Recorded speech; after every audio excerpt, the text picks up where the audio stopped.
cool. That's cool. So, what is your fantasy of what would happen, in terms of distribution for these two films, and how it would work? You know, Because, frankly, Yeah. this is the hard part. it is. Getting yeah. into the festival is good. Audition piece is good. Yeah. Your discovery as an actress and a writer and so forth, a producer, good. Yeah. But getting these movies out, that's the hard part. No, it really is. It is. And I think, the one thing that I think both of these stories have going for them is that they're really high concept. That's so true. they're kind of not what you would maybe expect from independent, what is maybe considered independent storytelling. There's something. They're accessible, right? Yeah, they're accessible. What's the concept for the second film? It's about a couple that infiltrates a cult that's meeting in the basement of this house in the San Fernando Valley.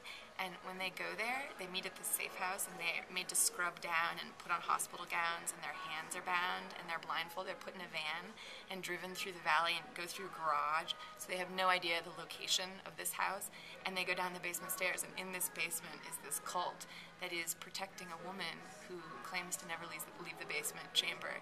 And so they want to know what the secret of this group is. Like, why are they protecting this woman? Like, who is she? They give her blood for transfusions. They're growing her food in this hydroponic garden in the master bedroom. And this couple, they're documentary filmmakers, are bent on infiltrating with cameras and trying to expose, So you've got a mystery. This is why you have to keep turning the page. Yeah, exactly. Yeah. Got it. Yeah. Got it. Cool. Or keep clicking. Yeah. All right. Well, I wish you the best of luck. But no, back to my question. Yeah, What's so- the distribution possibilities, do you think? Well, I think what's interesting about Sound of My Voice, for instance, is that I think it works as both in a theatrical setting. You can watch it as a 90-minute feature in a theater.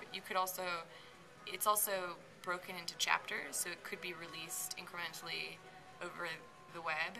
It's also part of a long format story. We developed it for many, many hours. This is just the first splinter. So the idea was to create a world and potentially launch it. And it could be a trilogy of films. Or someone could ask for the television rights and you could do it over as a TV series. I think that ideally, that would be the dream. Cool. To maybe do something, maybe do the first incarnation online with a network and then develop it into a series. If you could prove that there was a following, If we could they prove would a following then... and that people are interested in Yeah, the world. And that could work. yeah, it could work. Yeah. And then Another Earth is a little different. I think Another Earth is very is probably would do better to have a theatrical release and then see from there. But I think the real problem for a lot of these films,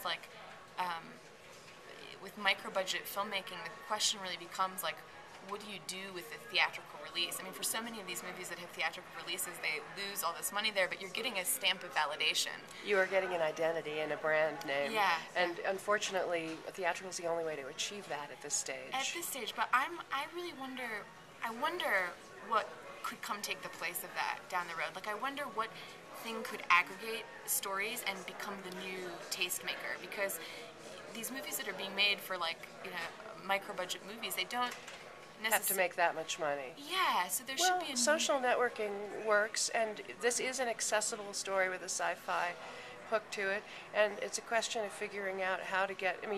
You are getting a lot of attention right now here at Sundance, and you could go to some more festivals after this and build up a little wind in your sails. I think so. I think Another Earth is also a movie that's particularly well suited to the large experience. Something about the story is a bit larger than life. It's like a parable, and to be in the presence of this large screen and held captive in the dark and watch this story unfold, it has that grandeur, epicness to it. So I think Did it you will do very well. hear about the Miranda July movie, The Future? No, I'm so excited to see it.